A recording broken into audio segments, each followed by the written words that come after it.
So what does a mass shooter have in common with an Islamic terrorist?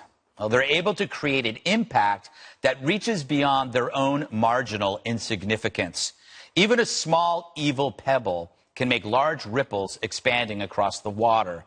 A loser can kill his way to fame with a bomb, a truck, or a gun.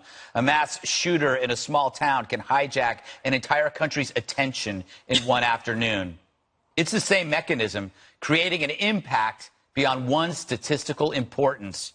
Morbid acts bring attention. Suffering expands from the immediate victims outward through cities, then country. The media enlarges the impact. We can't help it. It's our job. But it only makes it more likely to happen again. Those new ripples persuade another fiend dying for infamy. Why do celebrities unleash attention-grabbing tantrums after a shooting? Perhaps they wish to create an impact beyond their minor importance, too. The only solution, recognize what underlies the crime, a thirst for infamy, then deny it. And then laud the citizens out there willing to risk their lives, preventing further bloodshed. That's the silver lining in this very ugly cloud. The local heroes who risked it all to stop the horror. A good guy with a gun and a good guy with a truck. Two things the media hates. Despite being terrified, a nearby Stephen Williford grabbed his gun and shot the fiend through his body armor. Johnny Langendorf then gave chase, accelerating the ghoul's demise, the coward who killed himself. It's still pretty awful, but at least this pair made it slightly less so. Those are pebbles that deserve the wider ripple, two pebbles with the impact of a million rocks. Here's tape of Johnny Langendorf, who was the guy who chased down the suspect and drove him to suicide. I pulled up on the intersection and I saw the shooter coming from the cars, actually right outside the church that were parked. His vehicle was parked, door open, engine running, and him and the neighbor across the street were both coming out about the same time, exchanging fire. And as he came up, I never got a look at him. I never really saw him.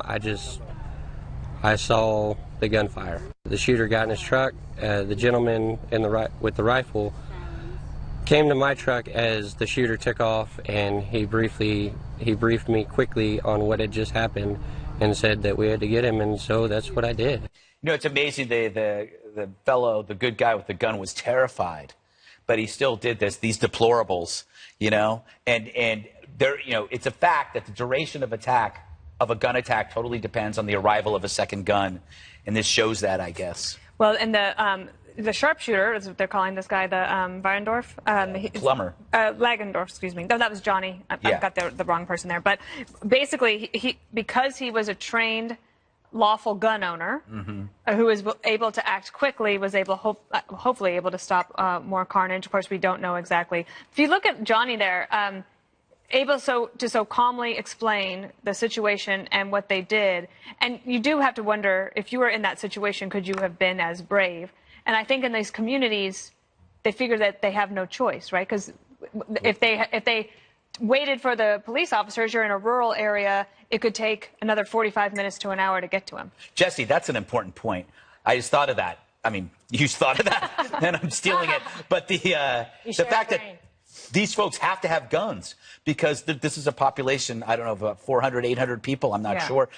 I don't know if they have their own police force. Maybe they have one guy. I don't know. Well, Hollywood doesn't understand that because they've never been to that part of Texas. And they don't know the difference between a semi-auto and an automatic weapon. So enough with the lectures. They're such hypocrites when it comes to mass shootings and terror attacks. Look what happened in New York City. After that happened, you had a Muslim kill a bunch of innocent people, and the Hollywood people said, you know what, let's not attack Islam. But then when some crazy guy shoots a bunch of Christians in a church, the Hollywood people then attack Christians for praying. Yeah. And they're so quick to politicize a mass shooting, but all of a sudden there's a terror attack in this country, and oh, you know, we can't politicize this at all. Chelsea Handler, I mean, my goodness, she didn't say a word on Twitter when the New York City terror attack happens, and then she's tweeting up a storm when this happens. And you also have the fact that she says that all Republicans are to blame when there is a mass shooting. Well, when a Muslim kills a bunch of Christians in this country, she doesn't say all Muslims are to blame. And hell, Hollywood makes so much money glamorizing gun violence, but they don't want regular Americans to protect themselves against gun violence. And the other difference is you have radical ideology in terrorist situations that unite these people. There's usually an immigration or a foreign element involved as well. But when you have a mass shooter, there's almost never a foreign situation. It's always someone snaps like this. So it's very easy or easier to wage a war against terrorism because there's trace evidence. There's a foreign situation. You know they want to kill all of us just because we're Americans. But you can't fight a war against crazy. Because crazy, anybody can just flip on a dime like that and do unspeakable things to anybody at any time. And I think regular Americans understand the difference. Hollywood doesn't. I would say that Chelsea Handler was drunk when she did those tweets, but that's an insult to alcohol.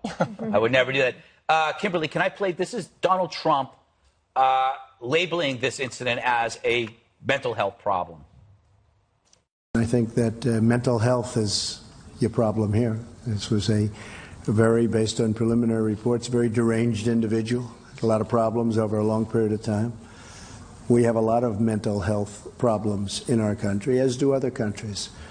But this isn't a guns situation. I mean, we could go into it, but it's a little bit soon to go into it. But fortunately, somebody else had a gun that was shooting in the opposite direction. Otherwise, it would have been as bad as it was. It would have been much worse.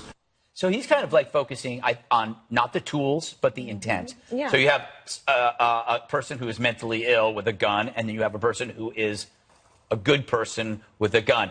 I'm not so sure, though, that once you label it a mental health problem, what can you do next? Because a lot of people miss, like I think half the shooters during Obama's presidency had sought psychological help, and nobody caught them beforehand. Well, that's what makes it extremely challenging, right? Yeah. And people struggle when they want to like grasp at something and say, okay, let me explain this, let me make sense of it.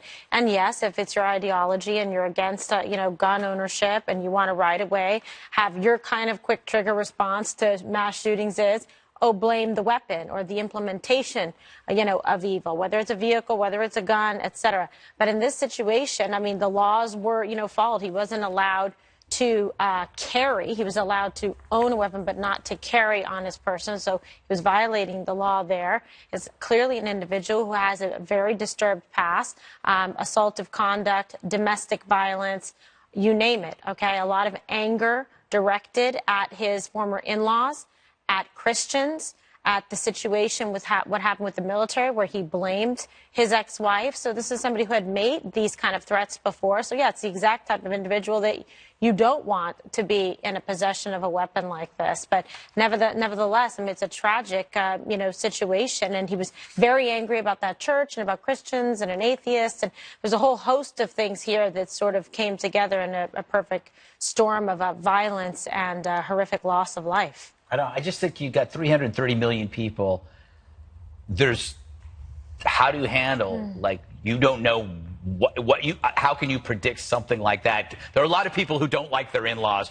99.99% do not go and kill a church full of people because they don't like their in-laws. But I want to ask you something about why this debate afterwards never seems to go anywhere. Because immediately after, people impugn other people's motives. They say you have blood on your hands. They say if you're part of NRA, you have blood on your hands. There's never any factual backup to these smears, and it doesn't help. And it's like, if we want to talk about something, rather than predictably choosing our sides, wouldn't it be better, instead of impugning our motives, talking about it, right? Of course, but the larger point is the one you made at the very top, which is nothing ever gets done. And I think there's a reason that nothing ever gets done. If you look at the political structure is such that the NRA puts a huge amount of money into candidates, and they have made it so that... Is that true? Yes. And you keep disproving hang that. on, All right. let me finish. And it made it so that I think for Republicans, it's very difficult to say, I'm going to challenge the NRA. I'm going to take even moderate steps, because all of you have been talking What about... step? Hang on. Well, no, these are legitimate questions, No, Ron. but it's fine, but I don't interrupt you, right? Yeah, okay. But these are questions. Okay, so fine. Let me I love answer hearing them. your voice. Thank you, my brother. But I'm just saying, all of you have been talking about mental illness, right? Okay, so if a Republican was to say, let's take some steps in terms of limiting access, especially to assault weapons, from people who have demonstrated mental health problems, guess what? The NRA would go after them. They would start scorecarding and say this person is not going to be elected. Donald Trump got a tremendous amount of money from the NRA. What is he saying over there? Oh, well, maybe it's a mental illness. You know, it's kind of early to talk about this, which is, at this point, so tired on the I don't know if there's... side. I'm just trying to figure out what law, but go ahead. I can't believe, though, people say, oh, this is about Hollywood. Hollywood? Forget Hollywood. This is about 26 people dead while they're in church. Awful. It's unbelievable. And unbelievable is 5 weeks after some nutcase starts firing at people at a concert. And this comes, you know, I mean, it just goes on in America. They had a shooting in Colorado. Guy shoots 3 people dead. We had another shooting yesterday, even before this one, 2 people dead. It just goes on. Every day, the carnage. You guys talk about Chicago. And yet, why does nothing get done, in my opinion? Because of the power of the NRA and the power of people who say, you know what, I think this is now a cultural, highly politicized issue. If you're a good conservative, you're all about gun rights at any cost. And that is terrible. But there's an underlying, again, you're impugning the fact that, okay, an NRA member doesn't want to get anything done. The overwhelming number of NRA people are people that know how to use guns. They're law-abiding. By the way, I didn't say that. I didn't say NRA members. NRA members do want something. It's the NRA that doesn't want anything. So the NRA wants more mass killings. No, but you take, for example, something like a bump stock. Remember that conversation after Vegas? Yeah. Do you think anything got done? Do you think Republicans ever addressed I think they're working this in on the it. Congress? Yeah, I thought they were. Zero. Yes, ATF is reviewing it now. Oh, gosh. I'm saying that the politicians, Kimberly, did zero. I get it, but I think it's an oversimplification to say and try to pigeonhole this and say this is NRA. Not the NRA members, but the NRA. I mean, the NRA members are represented by the NRA, and I don't think they don't like this any more than anyone else, but they don't want you to take their guns so they can't be there to defend their family or their loved ones. And thank God the guy, a law-abiding patriot, came in and stepped up to the plate and was courageous. You know, this is the argument that says, oh, a good guy with a gun will stop a bad guy with a gun. Well, the good guys with the guns weren't there in time to stop 26 people from losing their lives. Well, I'm saying there was 50 in the church, at the moment, he did help. At the moment, what we have, he was running away.